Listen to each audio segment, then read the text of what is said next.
पिछले वीडियो में हमने पढ़ा था जो प्रबंध की परिभाषाएं और प्रबंध के महत्व है। आज जो वीडियो है उसके अंदर प्रबंध के उद्देश्य से शुरू करते हैं। तो प्रबंध के उद्देश्य क्या होते हैं? देखो, कोई भी कार्य हो, बिना उद्देश्यों के उस कार्य को संपन्न नहीं किया जा सकता, या बिना किसी उद्देश्य के उस कार्य करने को इच्छा ही प्रकट नहीं हो पाती।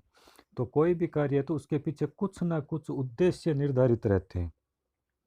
जैसे प्रबंध के उद्देश्यों को चार भागों में बांटा है। जैसे प्रथम जो है प्राथमिक उद्देश्य, यानी जो शुरुआत के उद्देश्य क्या होते हैं। उसके बाद में सहायक उद्देश्य, यानी प्रबंध के जो प्राथमिक उद्देश्य है उनको उद्देश्यों को पूरा करने के लिए जो उद्देश्य निर्धारित किए जाते हैं वो सहायक उद्देश्य। व्यक्तिगत उद्देश्य, यानी उस उपक्रम के या जो संस्था के जो कर्मचारी है उनके व्यक्तिगत उद्देश्य। और जो अंतिम है वो है सामाजिक उद्देश्य। यानी चार उद्देश्य है, चार तरह के। अब प्राथमिक उद्देश्यों के अंदर क्या आता है? देखो, एक M4 आता है। M4 यानी M4 पे जो प्राथमिक उद्देश्य है वो निर्धारित रहते हैं। जैसे M4 का मतलब यानी चार वर्ड है जिनके नाम चारों के M से शुरू होते हैं। यानी पहला है मनी, दूसरा है मटेरियल, तीसरा है मैन, और चौथा है मेथड। यानी M4 एक जो है उसके अंदर क्या चाहिए? पहले तो पैसा, उसके बाद सामग्री, व्यक्ति, और जो उत्पादन बनाया जा रहा है उसके लिए मेथड। तो इसमें देखते हैं। देखो, प्राथमिक उद्देश्य के अंदर बात करें तो प्राथमिक उद्देश्य मेन रूप से चार भागों में बांटते हैं प्राथमिक उद्देश्य को। पहला उद्देश्य दे रखा है उचित लागत पर उत्पादों एवं सेवाओं को उत्पादन करना। यानी एक फेयर वैल्यू पे, फेयर कॉस्ट पे एक प्रोडक्ट का उत्पादन करना, और सर्विस उपलब्ध करवाई जा रही है वो एक उसके लिए उसकी एक फेयर कॉस्ट होनी ज़रूरी है। नेक्स्ट क्या दे रखा है? उन उत्पादों एवं सेवाओं को उचित मूल्य पर वितरण करना। यानी जो उत्पादन हुआ है उन उत्पादनों को एक फेयर वैल्यू के अंदर वितरण करना, जिससे उपभोक्ताओं को संपूर्ण संतुष्टि प्राप्त हो। यानी जो उसका कंज्यूम कर रहे हैं उस प्रोडक्ट को, उनको एक सेटिस्फेक्शन मिले। यानी जो उचित लागत पर जो उत्पादन किया है उसको उचित लागत पर ही वितरण करना, सीधा सरल। नेक्स्ट दे रखा है उपक्रम में उन सभी संसाधनों को उचित पारिश्रमिक देना। अब पारिश्रमिक किसे दिया जाता है? मानवीय संसाधनों को, यानी जो मानव कार्य कर रहे हैं उस उपक्रम के अंदर उनको उचित रेमुनरेशन देना, यानी उनकी उचित सैलरी देना, उनको बोनस प्रदान करना, या अन्य किसी कोई भी उनको संतुष्टि प्रदान करना। उपक्रम को उचित मात्रा में लाभार्जन करना। अब जो लाभ का अर्जन है उसकी भी उचित मात्रा ही होनी चाहिए, न तो अधिक और न ही कम। यानी जो लाभ प्राप्त कर रही है उपक्रम वो एक उचित मात्रा में होना चाहिए। अब देखो, इसमें वापस देखो कि सबसे पहले तो चार पॉइंट है, चारों एकदम सिंपल है। सबसे पहले तो उचित लागत पर उत्पादन करना, उसके बाद में उचित लागत पर ही उसका वितरण करना उत्पादन का, और जो उत्पादन करने में जो मानवीय संसाधन उपयोग हुए हैं, यानी कर्मचारी, अधीनस्थ कर्मचारी, लेबर, जो भी, उनको उचित पारिश्रमिक देना। और जो नेक्स्ट है, ये सभी काम होने के बाद में जो उपक्रम जो उत्पादन बना है उसके लिए उचित रूप से लाभ का अर्जन करना। तो ये तो हो गए चार प्राथमिक उद्देश्य। उसके बाद में आते हैं सहायक उद्देश्य। तो सहायक उद्देश्य क्या होते हैं? कि जो प्राथमिक उद्देश्यों को पूरा करने पे काम में लिए जाते हैं वो सहायक उद्देश्य होते हैं। अब देखो, इसमें सहायक उद्देश्य में लिख रखा है सहायक उद्देश्य प्राथमिक उद्देश्यों की प्राप्ति में सहायक है। यानी जो अपने प्राथमिक उद्देश्य है उनको पूरा करने के लिए जो अन्य उद्देश्य होते हैं वो सहायक उद्देश्य होते हैं। अब इसके अंदर भी इसको दो तीन भागों में बांट रखा है। तो पहला दे रखा है विभिन्न संसाधनों में गुणवत्ता उत्पन्न करना। यानी इसके सहायक उद्देश्य क्या है? कि जो संसाधन हम उपयोग ले रहे हैं अपने उत्पादन के लिए उनमें अच्छी से अच्छी गुणवत्ता होनी चाहिए।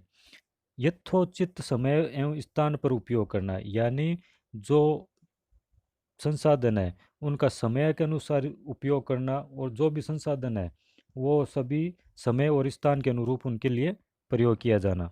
इनके उपयोग के सामंजस्य स्थापित करना। यानी जो मानवीय संसाधन है और भौतिक संसाधन है, इन दोनों के बीच में एक सामंजस्य स्थापित करना, एक दूसरे, जिससे कि वह एक दूसरे के प्रे करें। अब पूरक का कार्य तो मानवीय संसाधन और भौतिक संसाधन दोनों एक दूसरे के पूरक ही है आज आधुनिक समय के अंदर। यानी बिना मानव के जो भौतिक संसाधन है उनका उपयोग नहीं होता, और बिना भौतिक संसाधनों के लिए मानव कुछ भी नहीं कर सकता। कोई भी उत्पादन बनाए तो आधुनिक समय में उत्पादन के लिए आपको भौतिक संसाधनों की जरूरत रहेगी। उसके बाद में है व्यक्तिगत उद्देश्य। व्यक्तिगत उद्देश्य अभी पहले दो हो गए, प्राथमिक, यानी प्राथमिक के अंदर था पहला तो उचित लागत पर उत्पादन, दूसरा था उसका वितरण और पारिश्रमिक और उसका लाभार्जन। फिर दूसरा आया सहायक उद्देश्य। सहायक उद्देश्य यानी प्राथमिक उद्देश्यों को पूरा करने के लिए जो उद्देश्य निर्धारित होते हैं वो सहायक उद्देश्य कहलाते हैं। नेक्स्ट है इसमें व्यक्तिगत उद्देश्य। व्यक्तिगत उद्देश्य यानी जो मानवीय संसाधन है उनकी संतुष्टि से सीधा एक व्यक्ति की, जो उस उपक्रम के अंदर जो व्यक्ति कार्य करते हैं उनके संतुष्टि ही व्यक्तिगत उद्देश्य को पूरा करती है। इसमें लिख रखा है किसी उपक्रम के व्यक्तिगत उद्देश्य मानवीय संसाधनों की संतुष्टि से हैं। यानी मानव जो कार्य करते हैं वहाँ पे वो मानवीय संसाधन है वो उस उपक्रम से संतुष्ट रहने चाहिए, क्योंकि जो मानव है वही गैर मानवीय संसाधन यानी जो भौतिक संसाधन है उनका उप संचालन मानवीय संसाधन के द्वारा ही किया जाता है, यानी जो लेबर है उनके द्वारा ही कार्य संसाधनों पर किया जाता है। अब इसमें आगे लिख रखा है कि जो मानवीय संसाधनों को तीन भागों में बांटा जाता है। अब मानवीय संसाधन जो एक फर्म है उसके अंदर तीन भाग होते हैं। तीन भाग कौन से होते हैं? एक तो उद्यमी, जिसका उपक्रम है, ये जिसका व्यापार है, व्यवसाय है, एक भाग तो वो। दूसरा है जो प्रबंधक, यानी जो उस व्यवसाय का प्रबंध कर रहा है, यानी उद्यमी का अधीनस्थ प्रबंधक और प्रबंधक का अधीनस्थ अन्य कर्मचारी। यानी ये तीन भागों में मानवीय कर्मचारियों को, मानवीय संसाधनों को बांटा है। अब इसमें आगे है सभी वर्गों को अलग अलग कार्य, उत्तरदायित्व, आकांक्षाएं होती है। अब इनमें भी जो उद्यमी होती है उनकी अलग आकांक्षाएं होती है, प्रबंधक है उनके अलग, और जो अधीनस्थ कर्मचारी है उनकी अलग आकांक्षाएं होती है। तो ये तीनों जो मानवीय संसाधन है इनके व्यक्तिगत जो है, व्यक्तिगत उद्देश्य है वो इनके पूरे होने चाहिए, जिससे कि वो फर्म में या एक उपक्रम के लिए एक उसके प्रबंध के में बहुत सहायक रहते हैं। नेक्स्ट, लास्ट और नेक्स्ट दे रखा है सामाजिक उद्देश्य। सामाजिक उद्देश्य क्या है? अब देखो, कोई भी व्यापार है तो वो व्यापार, जैसे मान लो कपड़े का व्यापार है, तो कपड़े का जो व्यापार कर रहा है वो अपने जो प्राइमरी, जो एक प्राथमिक संसाधन होते हैं वो किससे लेता है? जैसे कपड़े का व्यापार में प्राइमरी जो प्राथमिक संसाधन है वो होता है धागा। धागे से पहले रुई, कपास, तो वो किससे लेता है? कपास वो किसान से लेता है। तो वो मतलब जो अपना वस्तु का निर्माण कर रहा है उसका जो प्राथमिक संसाधन है वो समाज से ही ले रहा है, उस फिर उसका रूप परिवर्तन करके फिर उसे समाज को ही पुनः लौटा रहा है। तो इसमें लिख रखा है अपने संसाधन समाज से प्राप्त करता है, यानी वो कुछ कोई भी उपक्रम हो वो संसाधन अपने समाज से ही प्राप्त करता है, फिर उसमें उत्पादों और उसका रूप परिवर्तित करके वह पुनः समाज को ही लौटा देता है। पर प्रक्रिया में प्रत्येक चरण में सामाजिक उद्देश्य निहित होता है, यानी कोई भी कार्य उसमें सामाजिक उद्देश्य निहित रहता है। समाज के विभिन्न संसाधनों का विकास, उसका समुचित उपयोग, समाज के प्रत्येक घटक की इच्छा पूर्ति, समुचित आचरण में संलग्नता, अच्छे उदाहरण के लिए प्रस्तुतिकरण आदि सम्मिलित है।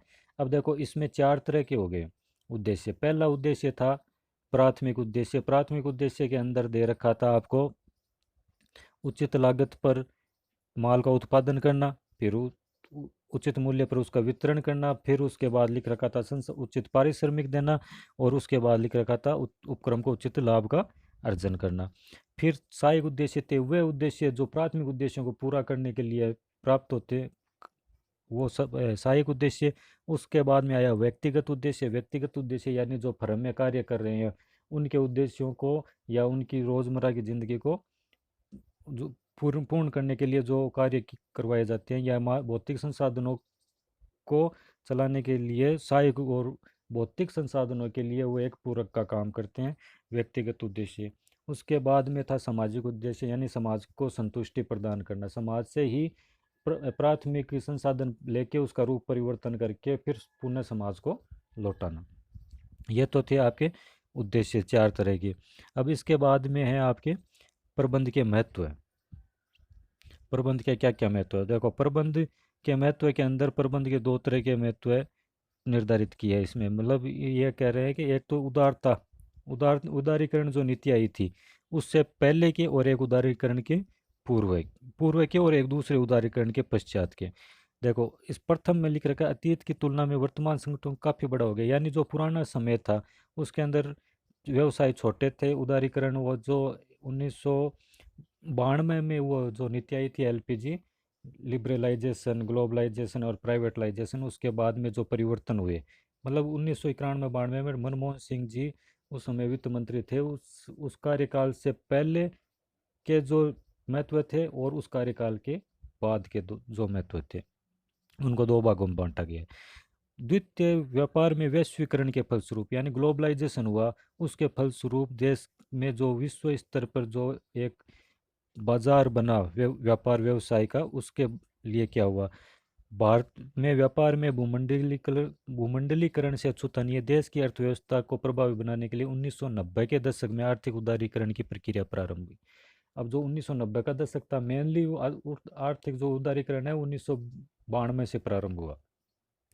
तो इसके लिए उस जो मेन इसके जो घटक है प्रबंध के जो बाजार के, उसको दो तरह से बांटा, एक तो उदारीकरण से पूर्व और एक उदारीकरण के पश्चात। अब देखो इसमें कुछ पॉइंट दे रखे हैं, 9 पॉइंट दे रखे हैं इसके अंदर। उदारीकरण से पूर्व और पश्चात में क्या प्रभाव रहा। तो पहला तो देखो बाजार का स्वभाव। तो बाजार का स्वभाव उदारीकरण से पूर्व क्या कैसा था।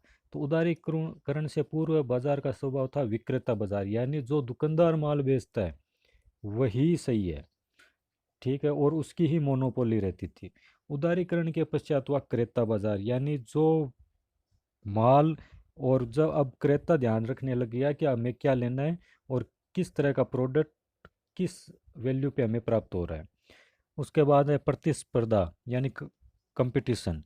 कंपटीशन में उदारीकरण से पूर्व कोई कंपटीशन नहीं था, जो विक्रेता थे उसका ही एकाधिकार था, उसकी मोनोपोली थी।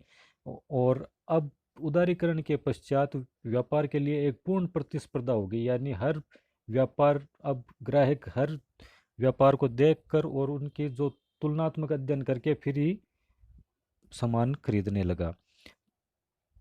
प्रतिस्पर्धा का स्रोत, अब उदारीकरण से पूर्व जो स्रोत था वो आंतरिक था, एक व्यापार के अंदर तक ही सीमित था, और उदारीकरण पश्चात बाह्य आंतरिक दोनों हो गए, यानी उसके उपक्रम के अंदर और उपक्रम के बाहर, यानी बाजार में भी प्रतिस्पर्धा निर्धारित होने लगी। अब प्रतिस्पर्धा का आधार लाइसेंस एवं कोटा। उदारीकरण से पूर्व आपको कोई भी व्यापार करने से पहले लाइसेंस लेना पड़ता था, और उदारीकरण के पश्चात बहुत से व्यापारों से लाइसेंस हटा दिया। कुछ व्यापार थे उनमें लाइसेंस आज भी है, जैसे शराब के लिए और आयुध के लिए, न्यूक्लियर के लिए और माइंस के लिए, तो इनके लिए तो आज भी लाइसेंस है। बाकी ज़्यादातर से व्यापारों से लाइसेंस के हटा दिए गए।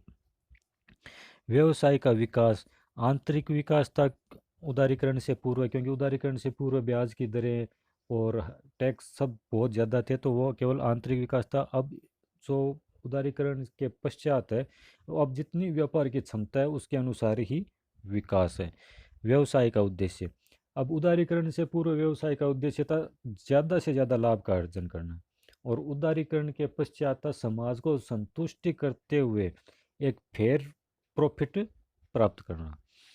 प्रबंध का महत्व, अब उदारीकरण से पूर्व प्रबंध का महत्व एक सहायक था, यानी जो कार्य कर रहा है, लाभ लाभ अर्जन हो रहा है, उसमें एक सहायक कार्य था कि प्रबंध करना है। और अब जो उदारीकरण के पश्चात प्रबंध का महत्व है प्राथमिक कार्य हो गया, यानी पहले प्रबंध करना है, उसके बाद में लाभ का अर्जन या अन्य कोई कार्य होते हैं। प्रबंध विधियाँ परंपरागत, यानी जो पुरानी विधियाँ थी चलती आ रही थी वही चल रही थी, और उदारीकरणता के बाद में आधुनिक विधियों का निर्माण हुआ। मानवीय संसाधनों पर ध्यान, अब 1992 से पहले मानवीय संसाधनों पर कोई ध्यान नहीं दिया जाता था, उनके लिए कोई एक, जैसे अभी सैलरी, श्रमिक के लिए सैलरी सब निर्धारित रहती है, पहले कोई निर्धारित नहीं थी, कोई सरकार द्वारा कोई नीतियाँ नहीं थी। अब उदारीकरण के पश्चात प्राथमिक उद्देश्य है कि जो कार्य कर रहे हैं कर्मचारी, लेबर जो भी है, उनके संसाधनों पर ध्यान देना। अब इसके अंदर देखो, प्रतिस्पर्धा का सामना करना पहला दे रखा है। तो प्रतिस्पर्धा, इसके अंदर अब जैसे 6 नंबर 8 नंबर में, 6 नंबर में पूछा जाता है प्रश्न, आज के समय में प्रत्येक प्राथमिक एवं क्षेत्र प्रतिस्पर्धा हो गया है। एक सेकेंड। आज के समय में प्रत्येक व्यवसायिक क्षेत्र प्रतिस्पर्धी, यानी कोई भी व्यापार है उसके अंदर कंपटीशन निर्धारित हो गया है।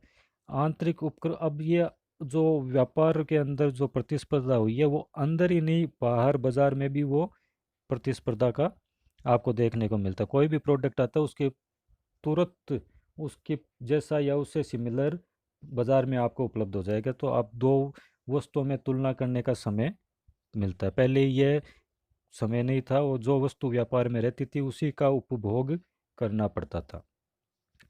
नेक्स्ट दे रखा है संसाधनों का विकास, यानी किसी देश या संस्था के विकास के लिए उसके संसाधनों का विकास आवश्यक है। यानी कोई भी देश हो, संस्था हो या व्यापार हो, व्यवसाय कुछ भी हो, उसके विकास के लिए उसके संसाधनों का विकास भी होना जरूरी है। अगर उसके संसाधनों का विकास नहीं हो रहा है तो अभी, तो उसके व्यवसाय के लिए भी वो ठीक नहीं। अब इसके लिए आपको देखो कि एक 2005 में एक मोबाइल आया था नोकिया, वो इस पूरे जो है आपने दे रखे हैं 7 8 टॉपिक उदारीकरण के, उसमें पूरे में वो सेट होता है संसाधनों का विकास। अब नोकिया, एक समय ऐसा था कि नोकिया के सामने कोई भी मोबाइल टिक नहीं पाता था। जो बटनों वाला फ़ोन आता था ना पहले, उस फ़ोन के सामने कोई भी, लेकिन नोकिया जो फर्म है उसने संसाधनों का विकास नहीं किया, और आज के समय में नोकिया नाम ही सुनाई नहीं देता।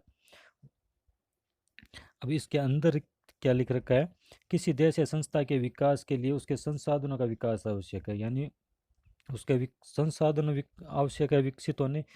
विकास इन बातों पर निर्भर करता है कि उत्तराधिकारी कितने संसाधन मिले, बल्कि इस बात पर निर्भर करता है कि स्वयं कितने संसाधनों या किस प्रकार विकसित किया, यानी खुद ने कितने संसाधनों को विकसित किया। अब नेक्स्ट दे रखा है संसाधनों का समुचित उपयोग।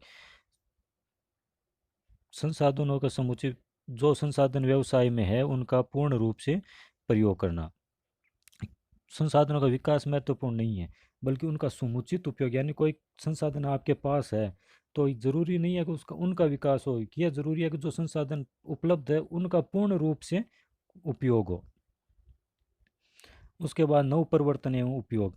अब इस नव परिवर्तन के अंदर भी आपको जो नोकिया का हैंडसेट आया था उसका एग्जांपल आप इसमें याद रखने के लिए देख सकते हो कि नव परिवर्तन, यानी नोकिया कंपनी आई, वो बटनों वाला फ़ोन था।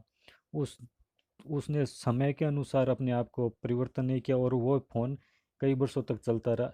जब नोकिया कंपनी थी बाज़ार में 2005 के बाद में 10 तक, तब तो उसका मार्केट इतना था कि सामने जो भी कंपनी आई वो कभी टिक ही नहीं पाई, इतना अच्छा प्रोडक्ट दिया उन्होंने। लेकिन समय के अनुसार उन्होंने अपना नव परिवर्तन नहीं किया, और धीरे धीरे धीरे धीरे आज आने वाले समय में वो 2015 तक कंपनी थोड़ी बहुत चली, धीरे धीरे चलते चलते आज के समय में वो कंपनी पूर्ण रूप से बंद होगी। यानी जो नव परिवर्तन नहीं करता है वो व्यापार एक समय पर धीरे धीरे खत्म हो जाता है, उसको एक समय पर व्यापार के लिए हानि की हानियाँ निर्धारित रहती है। तो एक जो मैनेजमेंट करते हैं या उसमें ये बात ज़रूर ध्यान रखनी होती है कि जो नव परिवर्तन हो रहे हैं वो समय के साथ परिवर्तन होने चाहिए। अब इसमें दे रखा है नव परिवर्तन, छोटे कंप्यूटर में परिवर्तित कर स्मार्टफोन बनना, विपणन में वितरण नए प्रकार ढूंढना।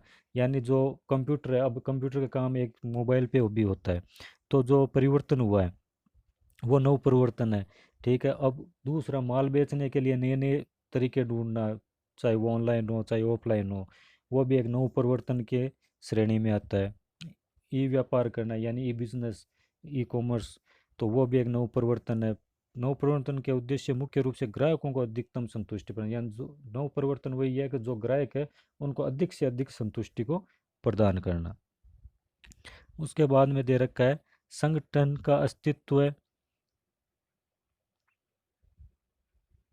संगठन का अस्तित्व संरक्षण में वृद्धि, यानी जो संगठन है उनके मेन तीन उद्देश्य होते हैं। एक तो होता है अस्तित्व है, यानी व्यापार में टिके, आज के बाजार में टिके रहना। संरक्षण, जो व्यापार है उसको सुरक्षित रखना। और तीसरा है उनको, उस व्यापार को वृद्धि करना और लाभ प्रदान करना। ये तीनों उद्देश्य होते हैं जो एक दूसरे पे ही अपने आप डिपेंड करते हैं। यानी अगर व्यापार अस्तित्व में है तो उसको संरक्षण करना पड़ेगा, और संरक्षण और अस्तित्व दोनों है तो उसमें मेन जो उद्देश्य होता है वो उस व्यापार को वृद्धि करना और उस वृद्धि से लाभ प्राप्त करना। नेक्स्ट दे रखा है देश का आर्थिक विकास। अगर किसी व्यापार का या किसी व्यवसाय का विकास होता है तो उसमें उस देश का भी विकास संभव है, क्योंकि जो व्यापार में अगर विकास हो रहा है तो उस व्यापार से जो सरकार होती है वो उसमें से टैक्स कुछ ना कुछ तरह का अपना हिस्सा अलग लेती है टैक्स के रूप में। तो उस टैक्स से वो अपने जो देश है उसके आर्थिक विकास में उसकी जो वैल्यू होती है, उसका जो पैसे होते हैं उनका उपयोग होता है। यानी जो अगर व्यापार का विकास हो रहा है तो उससे समाज का विकास और उससे से ही देश का विकास संभव हो पाता है। ठीक है। नेक्स्ट दे रखा है विभिन्न रुचि समूहों में समन्वय। किसी संगठन में विभिन्न रुचि समूह होते हैं, जैसे एक व्यवसायिक संगठन में। अब व्यवसायिक संगठन में कौन से समूह होते हैं? एक तो होता है स्वामी, जो व्यापार का मालिक होता है। दूसरा होता है कर्मचारी, जो उसमें कार्य करते हैं। नेक्स्ट होते हैं ग्राहक, यानी जो उत्पादन बना है उसको खरीदने वाले। आपूर्तिकर्ता, यानी जो मटेरियल उपयोग हो रहा है उसको उनकी पूर्ति करवाने, रॉ मटेरियल की पूर्ति। वित्तीय संस्थान, यानी जो लोन प्रदान करती है। निवेशक, जो इन्वेस्टमेंट होते हैं व्यापार के अंदर। सरकार, गवर्नमेंट। और समाज, यानी पूरा समाज।